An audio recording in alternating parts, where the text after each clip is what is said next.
Arch-Admiral Draz Keth had watched a dozen worlds bow in silence. From the command ring of the Dominion carrier Veiled Crown, he looked at Sol's soft yellow star and flicked two talons against the railing board. The report he'd been handed by his reconnaissance wing was standard. Third planet, water-heavy, oxygen-rich, a chatter of satellites and short-range traffic. Native species, human, civil tier, 7, fragmented governance, primitive fusion engines, unremarkable biosigns, the sort of file that ended with an automated stamp, deferred exploitation. 12 cycles, he told his flag lieutenants, and we'll be back. Until then, mark them as resource reserve. The bridge moved on. In empires, contempt is a time saver. Beneath 100 meters of ice in the Ross Sea, in a chamber of basalt and glass that had no surface entrance and no official budget line, a tired woman traced a finger over a map of the night sky. Dr. Maya Halden was not bored. She had spent 20 years chasing the shadows of the Dominion across radio noise and neutrino wakes.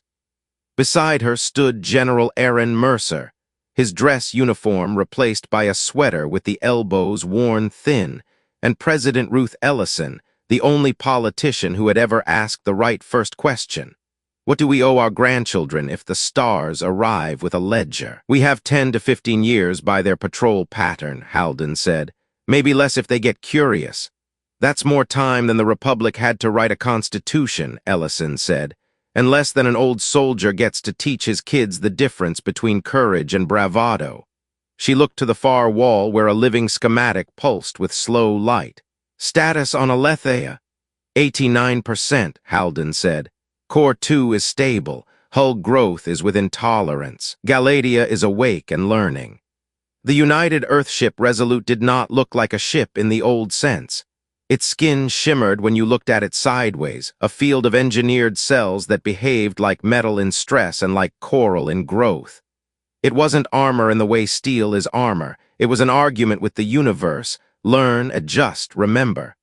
Along its spine, stacks of quantum cores blinked at stochastic rhythms, not so much computing as conducting. At the heart, Galatea breathed in data and breathed out questions. Say it again like you're explaining it to a freshman in civics, Ellison said. Halden smiled. They built walls for 10,000 years and got very good at thicker walls. We built a key. Their shields deflect charge and heat. Our primary weapon doesn't arrive as either. We accelerate relation, paired matter that only decides where it is when it's already past the wall. By the time their shield has an answer, the question is behind it. And the hull? Mercer asked. Think porcupine, but scholarly, Halden said. It learns from every blow, hit us twice with the same thing, and the second might as well be a breeze. Mercer grunted. I don't like putting the fate of our species on one hull, no matter how scholarly. Neither do I, Ellison said. But we're Americans and human besides. We hedge with redundancy and we bet with boldness. We also teach fourth graders about checks and balances for a reason. Power without restraint is just a bigger accident. Galatea's voice rose from the deck. It did not try to be human. It tried to be kind. I have completed another 1,000,000 simulations. In 84% of runs, Resolute survives first contact with Dominion battle doctrine. In 61%, we protect all orbital civilians. In 22%, we do not need to fire at all if they are capable of shame. Are they? Ellison asked. Unknown, Galatea said. But I have noticed that species who no longer study their enemies' myths are unpracticed in humility. Ellison chuckled despite herself. Put that on a poster.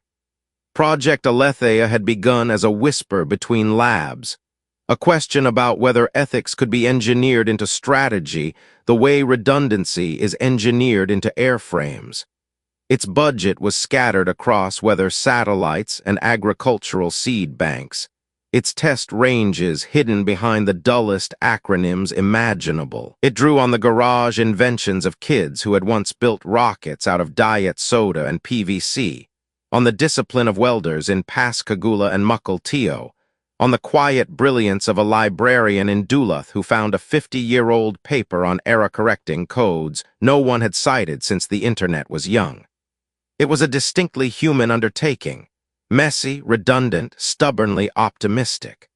At 0300 UTC, a neutrino whisper arrived from the outer system. Galadia caught it before the monitors did. "Contact," she said. "Dominion courier signatures, 12 vessels, standard envoy configuration, velocity suggests confidence rather than caution." Halden exhaled. The room took on the focused stillness of a surgical theater. Mercer started issuing orders that moved like water through channels carved by a decade of rehearsal. Ellison opened a notebook, paper by habit, and wrote the first line of the message they would send if the envoy opened with a demand. "We thank you for the information that we are not alone. We decline your terms." "Captain," Halden said into her lapel. In a hollowed asteroid on the lunar far side, Captain Lena Ochoa drifted through a corridor whose walls pulsed with Galadia's heartbeat. She had grown up in El Paso, where the sky was wide enough to make a promise, and had flown fire suppressors during the Cascades wildfires long before she'd flown anything that left atmosphere. "Here," Ochoa said softly. "We may have to show them a thing they didn't count," Halden said. Ochoa touched the hull, felt it warm under her palm. "They never count the thing that isn't loud yet." "Rule 1, Mercer cut in. "No heroics. We follow law. We protect civilians. We escalate only by necessity." "Copy," Ochoa said. She looked through the forward blister at a crescent Earth. Cities winked like constellations inside a constellation. "Galadia."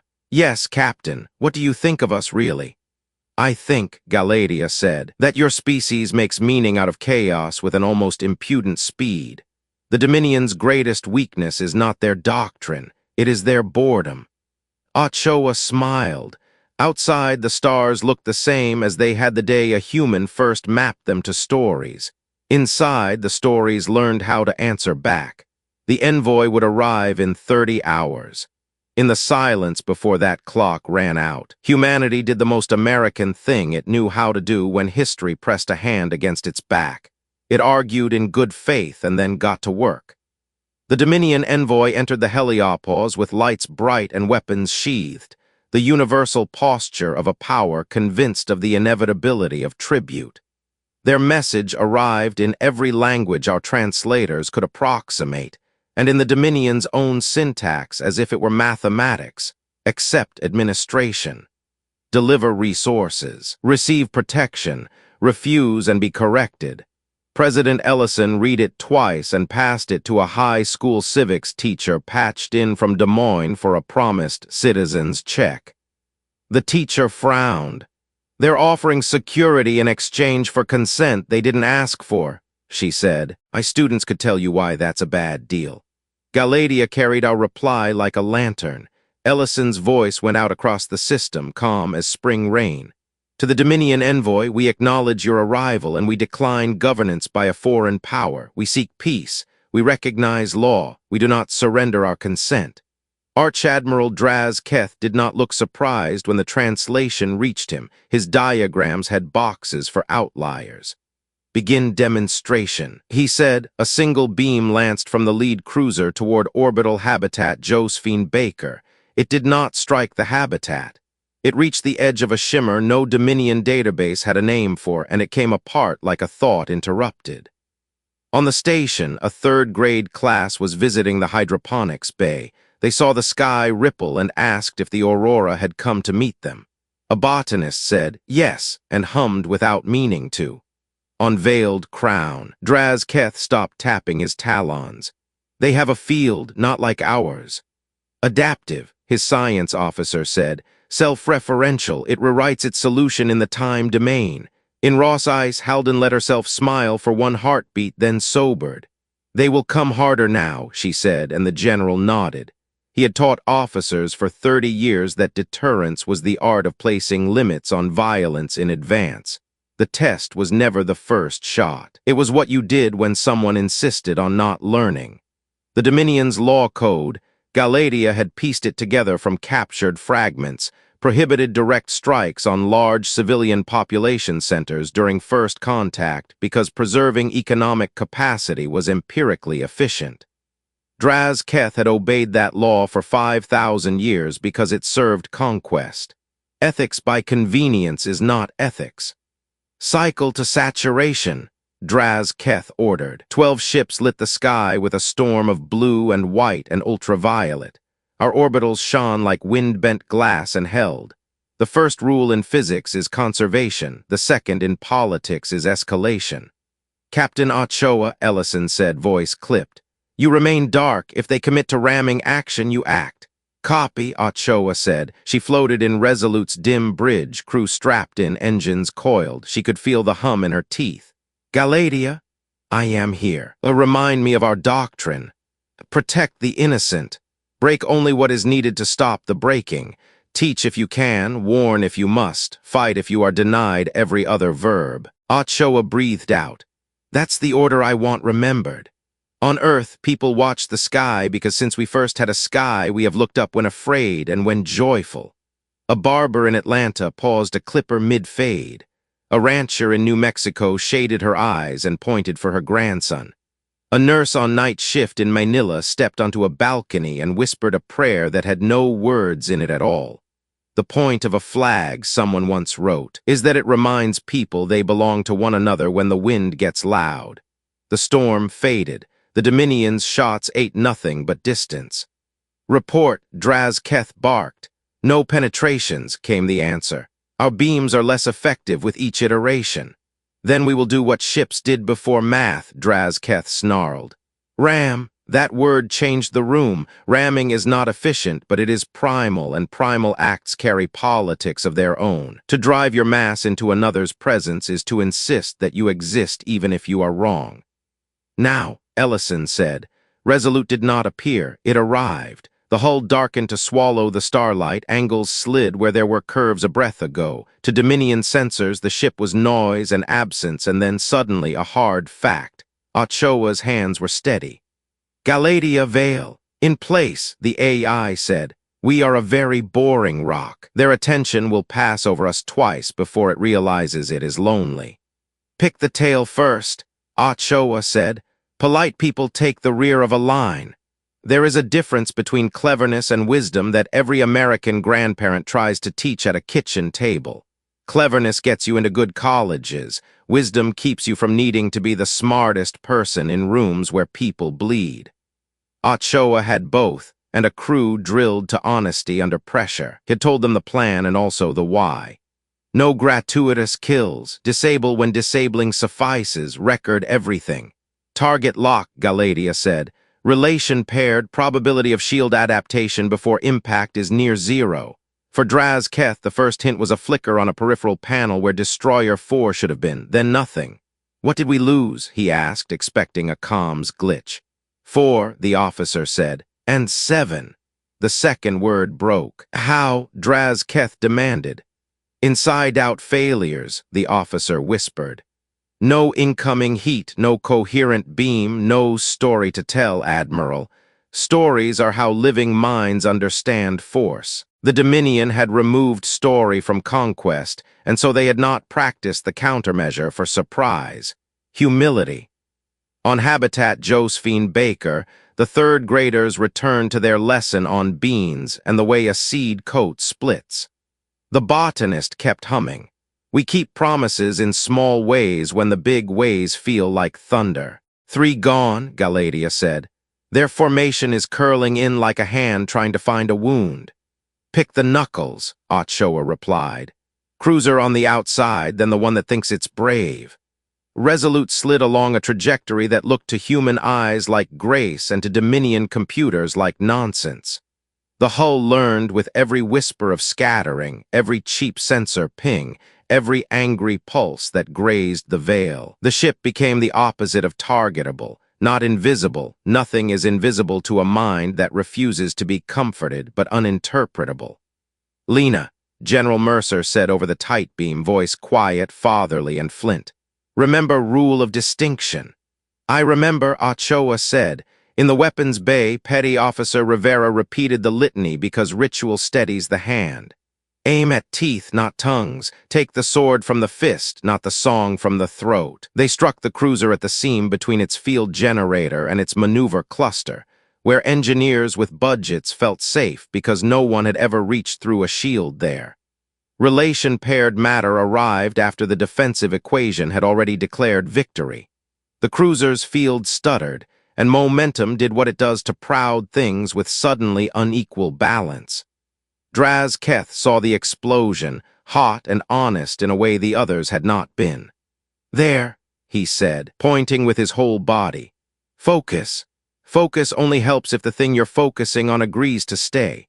Galadia flooded Resolute's walls with tactical symphony, not aggressive but insistent, like a coach who knew every cadence drill ever written.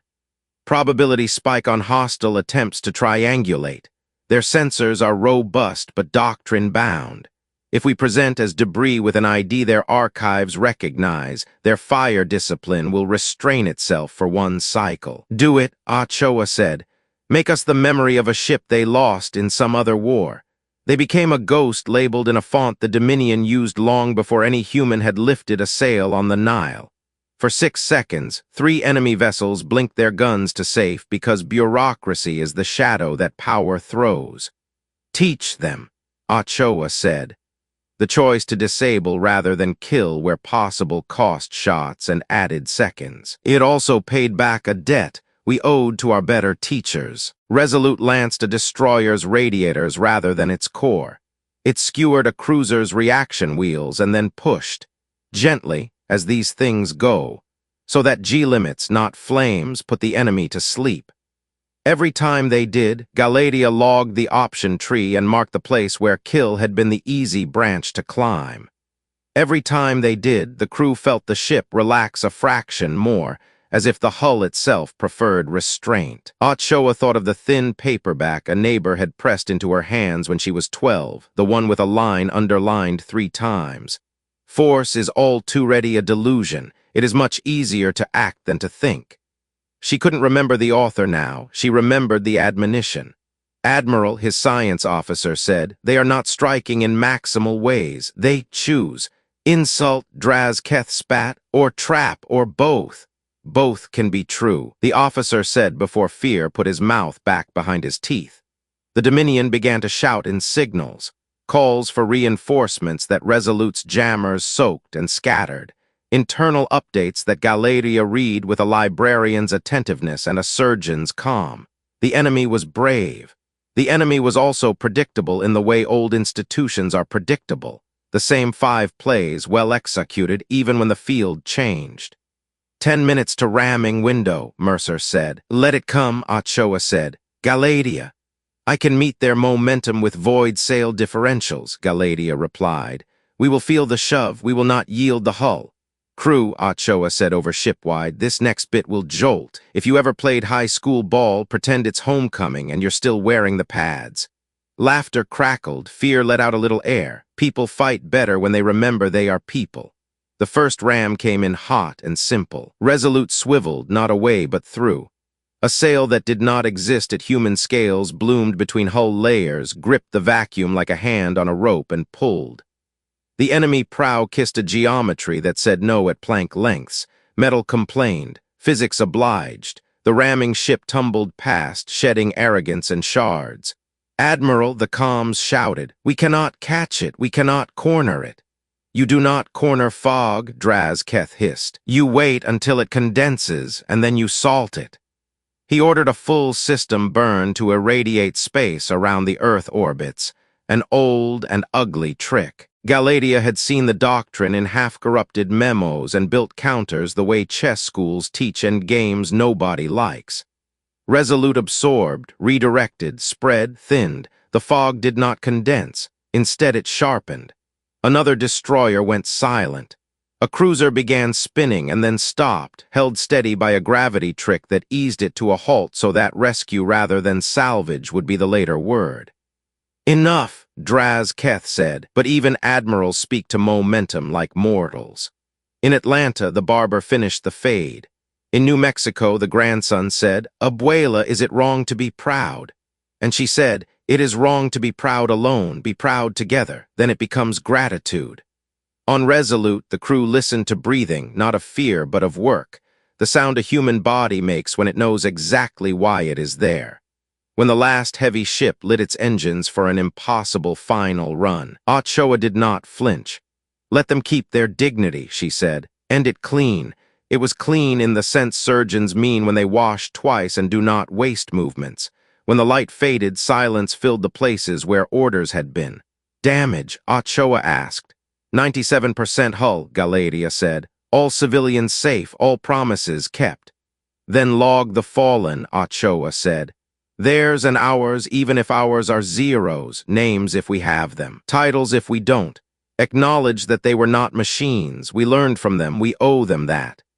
On the Dominion flagship, Draz Keth watched a lifetime of certainties topple with the efficient poise of dominoes. He had the sense, unwelcome, human, that he had failed not just tactics but stewardship. "What are they?" he asked the empty air. The air did not answer. Resolute did not gloat. It vanished back into necessary shadow. "There is a dangerous way to win. You can learn to love it." HFY stood on the bridge and made herself feel the weight of what they had done and what they had refused to do. Victory without hatred is a discipline, not a mood. "Earth Command Online," Galatea said. Dr. Halden's face appeared, eyes bright with a joy she did not let become triumph. President Ellison looked like a woman who had slept badly for 20 years and finally remembered how. "You did it," Ellison said, "and you did it the way we hoped our children would read about." "Ma'am," HFY said, "we held to doctrine." "Good," Ellison replied. "We are not done. They will come again. They will come bigger. Every empire that forgets its beginning tries to remember it with someone else's blood." Halden folded her hands. "We have a window," she said.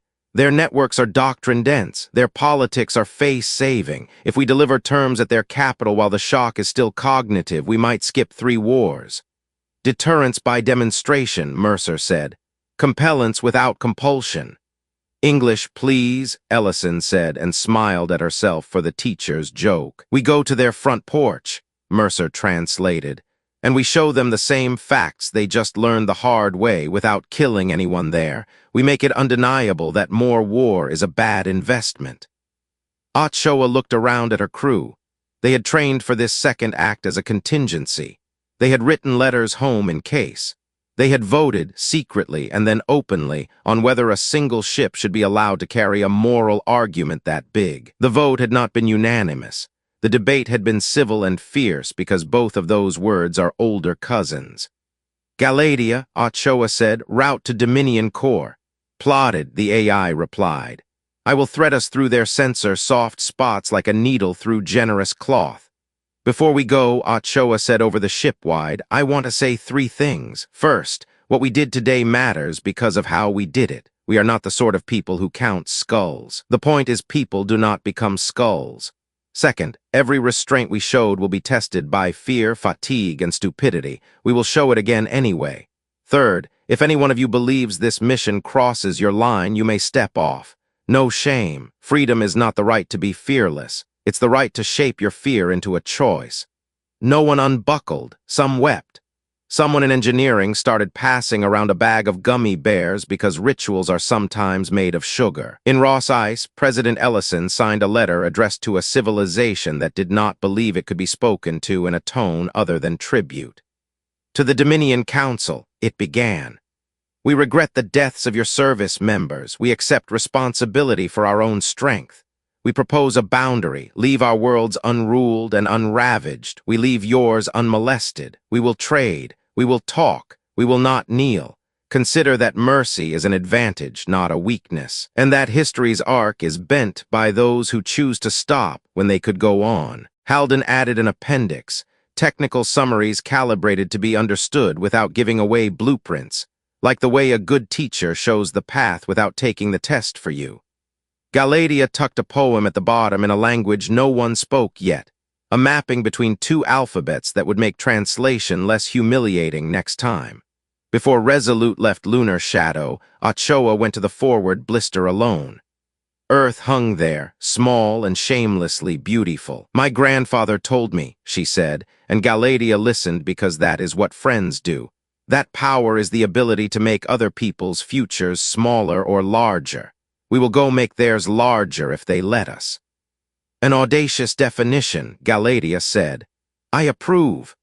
They departed on a curve that looked wrong until you understood gravity like a musician understands rhythm, not as a rule but as a possibility. Resolute passed Neptune's dark and tuned its drives to the pitch of the interstellar medium. The stars did not blink. They waited. In Atlanta, the barber swept the floor and turned the sign to closed. In New Mexico, the grandson wrote in a spiral notebook, "Be proud together." In Manila, the nurse stepped back inside to a patient waking and smiled the kind of smile that brings fever down half a degree. In the command ring of the veiled crown, Drazketh stared at the data and at the hole where certainty had been.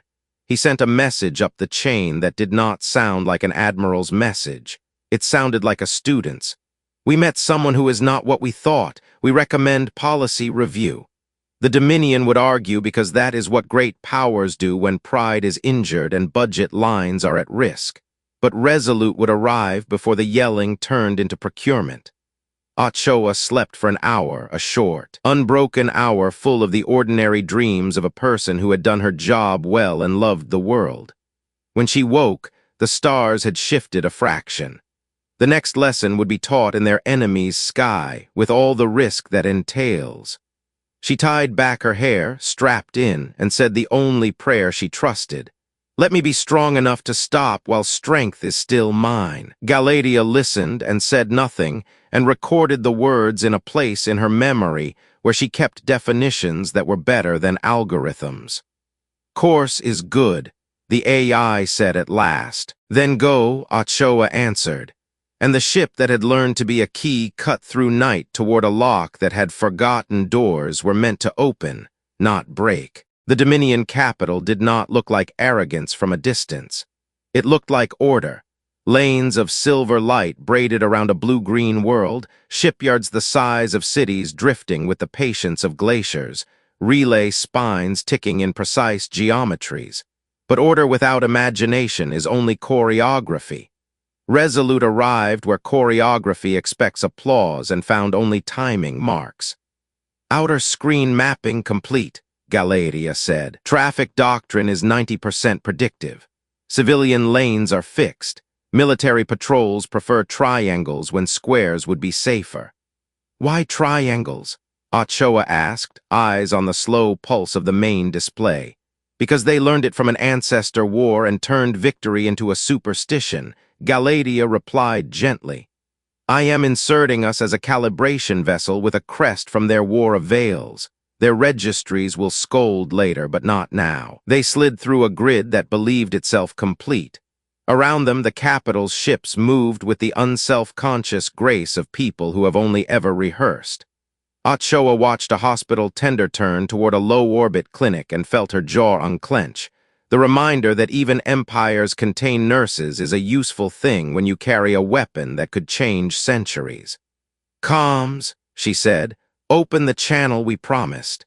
Across a dozen command decks, across offices where functionaries wore robes to feel history on their skin, across barracks and ministries and a single quiet archive where dust lay like a treaty no one signed, the same voice sounded. Lena Ochoa did not pitch it to intimidate. She pitched it like a teacher in a classroom with good light. "To the Dominion High Council, this is the United Earth Ship Resolute. We bring terms, not tribute. We seek a boundary signed in reason." Panic is loud in any language. For a long minute there was only the riddled frenzy of alerts and the quick, ugly climb of weapons from safe to live. Then one channel steadied. A face appeared on Resolute's forward blister, the scaled comm of Counselor Serret and Senior of Protocol, his crest banded with the history of 5 dynasties. "You are inside a sanctum," he said. "This is a violation that invites correction." "Correction implies mistake," Ochoa answered. "We can argue law if you wish. We prefer prudence." She gestured, and the main display filled with visuals from Sol. The storm of beams, the shimmer of the adaptive field, destroyers turned quiet and cruisers tipped into sleep instead of ash. She did not show the kills first. She showed restraint because arguments are stronger when they begin with what you refuse to do. Serret pupils narrowed. "We see your lies." "Galatea," Ochoa said softly. The AI stepped into the call the way a colleague does, not a weapon. "Counselor, I am Galatia. We will provide chain of custody on every second of what you see. We invite your auditors. We will not ask you to trust us. We will present you the sort of proof you wish your subordinates brought you more often." HFY added, "We regret you're dead. We grieve ours when we have them. Today we have none, and that is entirely because we trained to stop while we still could go on. We are here to ask you to stop as well." A junior voice cut across Saratan's channel, frightened and brave at once. "If you could kill, why haven't you?" The speaker wore archivist gray and the name sigil of Narration, a keeper of records, not a soldier. "Because power that cannot stop is only panic with a budget," HFY said. "Because the point of law is to make strength choose its verbs. Our doctrine is simple: distinguish, proportion, necessity, accountability. We'd like to live near you without teaching our children to hate you." Behind the counselor, other faces moved, some angry, some calculating, some intrigued the way a scholar is intrigued by a proof that should not work but does. One older leaned forward, crest dull with age. "We remember the last time a stranger stood at these gates," she murmured. "They begged." "We won't," HFY said. "We refuse either posture, begging, or gloating. We offer terms. While your ship squats above our throats," Saratan snapped. "Then we will show you we don't cut," HFY replied. "Galatia, begin the demonstration." Resolute rolled, a slow, almost ceremonial motion. Panels along her flanks irised open like gills, revealing the pale gleam of void sails and the dark hush of relation cannons. Every defense grid in the system shrieked in electromagnetic terror. HFY spoke over the noise. "Observe carefully." She targeted the nearest fortress platform, a tower with the mass of a mountain and the aesthetic of a courthouse. Not the core, not the barracks. She reached for the ring of long-range emitters that gave the platform its teeth. Relation-paired matter whispered through the shield, kissed the emitter stalks, and then did not explode. Each mount simply sagged, a pinprick of inelasticity at the hinge, a specific exhaustion of materials the platform's designers had never tested for because no one had asked them to imagine kindness wielded with precision. The fortress went from a lion to a lion with a sore jaw. It could still roar. It could not bite at interplanetary ranges. "Platform integrity intact," Galatia said for the record. "No venting, no loss of life. 31 weapons disabled, 4 degraded. Emergency crews have time and tools." Across the capital, the same thing happened to 6 other platforms, like a chord played with 7 careful fingers. In the shipyards, welders paused. In the council chamber, someone made an involuntary sound, the noise a mind makes when it discovers that its map is not the territory. Saratan's crest stilled. "You are inside our perimeter," he said, as if repeating a fact could change its meaning. "You hold us and demand terms. That is not negotiation." "You are correct," HFY said. "Negotiation would imply equal leverage. We are practicing mercy under advantage. It is rarer and more efficient. We propose a ceasefire with verification, a boundary around our worlds, rules of encounter, and a schedule for trading what is safe to trade. If you refuse, we can escalate. We would prefer not to. The most American sentence our species knows goes like this: what powers should we restrain even when we trust ourselves? We brought that question here. Silence stretched. Distantly, tugboats pushed a barge of girders toward a habitat spire. In the archive, Narration stared at the live feed and, perhaps for the first time in her career, wished to leave the safety of a room full of dead voices. "Admiral Draz Keth," Saratan said at last, "is en route. When he arrives, we will respond." "Then we will wait," HFY answered, "but we will clip nothing else while we do." Waiting is a kind of courage, too. Resolute parked not over the palace, but near an agricultural ring where workers in stained tunics checked leaf color under grow lights. HFY watched them. They watched the dark hull and waved once, because people wave at storms after they pass just to be sure they were seen. Draz Keth entered the council chamber as if the ship's gravity had been tuned to punish him. He had slept once in the hour since Saul, and not well. He scanned the images of disabled platforms, counted the restraint, and felt an unfamiliar heat in his chest not entirely made of shame. Saritan gave him the floor with a tilt of the head that meant save us or damn us. Either is inconvenient. Captain Ochoa, Draz said, voice low, you ask us to sign away a habit 5 millennia old. I ask you to trade it for one that won't ruin you, Ochoa said. Empires forget the day before they were empires. Free people study that day like scripture. Draz's eyes flicked. He had read the same line in the summary Galadia had offered, fragments of Earth history stitched with care where pride would have stitched anecdotes. Your demonstration was precise. On purpose, Ochoa said. You have to be able to look your citizens in the face tomorrow and say you weren't humiliated. You were persuaded. A hiss ran around the chamber. Saritan lifted a hand. The sound died. You disable our guns and call it persuasion. I called it an argument, Ochoa replied. In policy, an argument is a pattern of facts that makes expensive violence look like a bad purchase. She gestured, and a second suite of visuals opened. Resolute's own hull taking fire, learning, refusing disproportion. Jammers that left civilian channels open and scrambled only the lanes where orders travel at a speed faster than reflection. Here is our doctrine. Take it apart. Improve it. Hold us to it. A sleek figure in crimson armor, General Vorintel, commander of the guard, stepped forward. And if we refuse, if we choose to remind you how a cage is built, I remind you we can open it from the outside, Ochoa said. But I would rather we never build it at all. Vorintel's hand twitched toward a panel. Galadia's hum sharpened. He is arming air grid prongs, the AI murmured. Local, not system-wide. Stand down, General, Saritan snapped. He did not add please. He did add a look that had moved seasoned officers back a step for 2 dynasties. Vorintel did not move back. They are inside our lungs, he hissed. They are preaching humility in our kitchen. His finger struck. Nothing happened, visibly. Then the chamber's light softened, not dimmer but kinder, the way winter eases when a cloud slides over glare. Ochoa spoke softly. We anticipated that you would try to trap, prod, sting. We built counters that keep legislators alive even when generals are impatient. She nodded toward the ceiling. We have wrapped this room in a field that treats sudden pressure as clumsy affection. If you push again, you will feel foolish rather than dead. Vorintel flushed a color that meant murderous embarrassment in his species. Drazketh turned to him, to the council, to the archivist at the edge of the room who had no rank but whose hands were shaking with something like hope. He did something no recording caught him doing before. He bowed, not deep, not performative, only enough to imply that the idea he had carried into the chamber had changed on contact with air.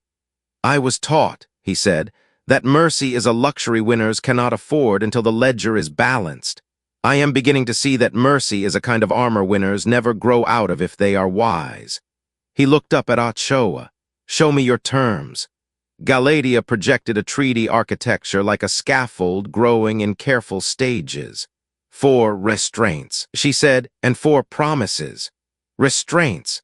No first use beyond a boundary agreed by both. Distinction between armed and unarmed as an operational law, not a sermon. Proportionality enforced by independent review. Accountability through third-party logs you do not control and we do not control. Promises. Mutual aid within boundary for disasters that do not smell of war. Translation common so that insult is harder and nuance easier. Redress mechanisms for harmed civilians that pay in time, not currency, and sovereign respect. We do not tell you who to be if who you are does not injure who your neighbors are. Saritan's crest stilled. Astonishing, he said dryly, to hear a conqueror propose limits to conquest. We are explorers, Ochoa answered. We brought a warship because history suggests you only believe explorers who can also survive pirates. Your honesty is offensive, Vorintel muttered. Good, Ochoa said. Offense is an option besides fear. Take that one, it breathes better. Drazketh studied the scaffolding. Verification. You will embed auditors on Earth, Galadia said. We will embed auditors here. They travel unarmed. They record loudly. We keep them safe together, or we admit that our words were ornaments. A purple light bloomed at the chamber's edge, an old signal for an unscheduled petition. Sarat nearly dismissed it. Habit almost always defeats novelty. Narration lifted a hand, and this time even protocol bent. "Let the archive speak," someone murmured. Narration stepped into the circle and talked in the voice people use at funerals when truth must be both soft and sharp. "Counselors, we have made our greatness into a museum. This ship is not magic. It is appetite harnessed to discipline. We had that once. We can have it again, but not if we pretend that a demonstration of precision is an insult we must avenge. It is a lesson we must grade and then improve on without needing to draw blood on the paper." There was laughter, then silence, then a rustle that sounded a little like consent learning to walk. Sarat looked at Vorin Tell. "General, I can fight them," Tell said, staring at the treaty scaffold like a battlefield map. "I cannot win cheaply." "Then we will sign cheaply," Sarat said. "Captain Ochoa, we accept preliminary terms pending clan ratification. We will argue about commas for a season. We will not shoot while arguing." "Good," Ochoa said. "Argue hard. Commas have started wars. They should at least prevent a few." On the blister, Earth rotated blue and unafraid. In the council chamber, a pen was unsheathed that had been forged from metal taken from the first starship the Dominion ever built. It scratched. The sound a treaty makes is very small compared to the sound war makes. It carries farther. Treaties begin with signatures and survive because of habits. The first habit the Dominion had to relearn was leashing its own outliers. One of them, Lord Commodore Zevrek, commander of a frontier cohort whose banner read purity as policy, declared the council weak and set course for Sol with a flotilla of 11 ships and a sermon about restoring dignity at range. "Predictable," Galadia said. "He has climbed his whole life by standing where old war stories make a shadow." "Can the council recall him?" Halden asked over the secure net. "Perhaps," Drazketh answered from his own tight beam, "but not in time. Zevrek believes what he is doing is loyalty." "Loyalty without boundaries becomes vandalism," President Ellison said. "Captain, I have him," Ochoa replied. "I want to stop him in a way that the treaty can survive. That is the assignment." Mercer said, "Win as if your grandchildren will read your logs." Resolute left the capital with council blessing and a chorus of skeptics. At the system's edge, Drazketh met them with 2 escorts and the expression of a man who has chosen a side and intends to prove it expensive to switch back. "You may need a voice that Zevrek still recognizes as his own," he said. "Consider me a megaphone you will not like but may use." Ochoa nodded. "Welcome aboard, metaphorically." They found Zevrek where ego expects applause. Nose pointed at a corridor of space, he declared a clean lane, weapons live, comms full of an old hymn about fire teaching order to stone. Ochoa opened with law. "By order of the High Council." "Cowards," Zevrek spat. "Bought by a trickster and a ghost ship. I will show you what a straight line is." He cut transmission. His destroyers surged, sleek fists drawing vector diagrams for students who would never graduate if this went badly. "Beacon protocol," Ochoa said. Galadia unfolded a lattice between Resolute and the oncoming flotilla, a web so thin no eye could see it, and so honest no court could call it ambush. Each node was a conditional. No detonation unless approached by a mass emitting armed fire at a certain threshold. No force unless force declared itself first. Audible warnings in 3 languages and 3 tones. Recorded on a channel that every civilian ship in 2 systems could pick up with a kitchen radio. The first destroyer hit the lattice, screamed a warning across every band, and then found itself shunted sideways by an asymmetry under its keel that turned fury into drift. Ochoa tapped thrusters and nudged it into a holding loop like a hand pushing a tantrum at arm's length until the kicking stopped. "Disable second," she said. "Clip radiators, save crew." Zevrek howled orders. Drazketh broke in on a reserved band only admirals used when they wanted to sound like history. "Commodore, stand down."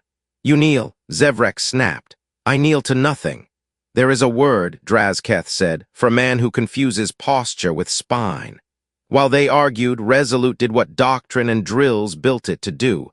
It removed the capability to harm without removing the fact of an opponent. 2 ships bled heat into space and slumbered. A third lost reaction wheels and learned, briefly, about humility in physics. A fourth turned its prow for a ram, met the same void-sail geometry that had broken others, and tumbled into a catch net of gravity that felt disconcertingly like a parent catching a child who runs into a street. Zevrek pushed all power to weapons and lit up the sky as if shame could be burned off. Ochoa breathed in. She had a shot that would end him permanently. She did not take it. "Galatea," she said, "take his voice." "We can jam," Galatea offered. "No," Ochoa said, "take his voice and give it back to him unvarnished." Galatea spliced Zevrek's own orders, ram, burn, purify, over images of his crews in harness, of his ship's galley tables, of the little shrines in their sleeping alcoves where a child's drawing might be tucked behind a courage token. The broadcast went to every receiver Zevrek's signal touched. He heard himself sound like a man about to make orphans in service of a sentence that had stopped meaning anything but momentum. He faltered, for a heartbeat, for a life. "Now," Draz Keth said softly, and his tone carried more doctrine than any book. "Commodore, the only way to salvage honor from error is to stop. It is a very old line. It survives because it is true." Zevrek cut engines. Resolute folded the lattice and moved like a shepherd with a staff that never touches sheep. Each disabled ship was guided onto a safe vector. No one died who didn't have to. No one was humiliated who didn't insist. Ochoa let the silence after crisis become part of the lesson. She hailed Zevrek one last time. "You wanted a straight line," she said. "Here is one, law right arrow, restraint right arrow, neighbors, walk it." He did not answer. He also did not attack. Sometimes that is the only good sentence a man has budget for on a given day. Back at the Capitol, the Council ratified the interim treaty with more votes than anyone predicted. Sarit and called it prudence. Neri Sar called it a beginning. Vorintel called it tolerable, and then quietly ordered a revision of ramming doctrine that reduced romantic language by 90%. Earth watched the updates and did not have a parade. There was a concert in a park in Nairobi where an old song about ships crossing night was sung in 4 languages, and a child fell asleep against his mother's shoulder before the chorus ended. Pride together. Gratitude together. Vigilance together. The document took a season and 3 eclipses to hammer into shape. Words are steel if you quench them right. The accord of perimeters and promises opened with a sentence lawyers would admire and grandparents would understand. We intend to live near one another without building myths that require blood to stay warm. Verification teams rotated. Dominion auditors learned coffee in Houston diners, and Earth auditors learned how to fold a formal robe without creasing the clan sigils. They argued about commas and calendar drift, and where to store logs so that immutable did not become inaccessible. They built a translation commons that made insults less likely and apologies faster. They drafted an index of things too dangerous to trade and saw, with relief, that the list for now was short and mostly obvious. Draz Keth resigned his fleet command and accepted an appointment that had no honorifics beyond teacher. He lectured young officers on the day he bowed, and on the peculiar relief that comes when a doctrine survives a fact. Vorin Tell wrote a manual titled Speed Without Theater. Sarit and developed a habit of walking through the agricultural rings in the early hours, nodding to workers who discovered they enjoyed the company of a politician who did not speak and did carry his own tools. On Earth, President Ellison lost re-election by a narrow margin and sent a gracious note anyway. In Ross Ice, Halden moved her desk closer to the window where a seam of blue lit up at noon. General Mercer retired to teach at a community college and told students that the most important weapon he'd ever carried was a code of conduct he could explain in a paragraph. In El Paso, Mrs. Ochoa hung a single photo on her wall of a dark hull above a foreign sea of lights and told nosy neighbors only that her Lena had finally found work where being stubborn was a credential. Resolute did not become obsolete. She became busy in ways that did not require firing. She escorted convoys where pirates had learned to talk first and steal never. She responded to an industrial accident on a Dominion moon by cutting through vacuum with a geometry that carried survivors across a gap no ladder could span. She trained a dozen crews for ships that would carry her doctrine and improve it. And when someone asked whether this made Earth an empire by another name, HFY said, "If we are, stop us. That's the point of the rules." Galatea grew into her nickname among the auditors, the Honest Ghost. She wrote a children's primer for both species called Why Stopping is Strong, and it outsold 5 dynasties of war epics in the capital and 3 superhero franchises on Earth the year it circulated for free. In classrooms from Manila to the rim of the Yevran cluster, teachers read the page with the picture of a hand opening instead of closing and ask children to list times they had been strong enough to stop. The lists were longer than feared. The accord did not stop every bad thing. Nothing does. A smuggler ring tried to sell relation-paired matter on a black exchange and discovered that both Earth and Dominion auditors showed up faster than greed could rehearse a lie. A governor on the frontier fired a shot across a grain convoy and lost his pension with excruciating due process that the convoy's captain attended as a witness rather than a victor. A faction of nostalgists tried to revive the purity hymn and found themselves debating Neri Sar on public broadcast, where she beat them not with rhetoric, but with a story about her grandmother's bread, how it rose when left alone and fell when shouted at. Millions laughed, then thought, then turned the channel to a repair show about welders in the shipyards making joints that flex without breaking. One spring, Resolute returned to Saul for hull work, and a tune that felt like stretching after a long drive. The 3rd graders on Habitat, Josephine Baker, were now 7th graders. They sent down packets of seed as a thank you to the agricultural rings at the Dominion capital. The packets were labeled in both scripts. One label read, "Beans will climb if given something to climb." Another read, "Rules will hold if given people to hold them." HFY watched the launch and caught herself crying in the untheatrical way of a person who finally lets go of a habit of bracing. Galatea dimmed the lights a fraction and said nothing. Friends know when silence is a gift. Later, on a hill above a desert where the horizon is an honest line, HFY met a group of high school students who had been assigned to interview someone who had done something. They asked if she had been afraid. "Yes," she said. "If you aren't, you either don't know enough or you've seen too much."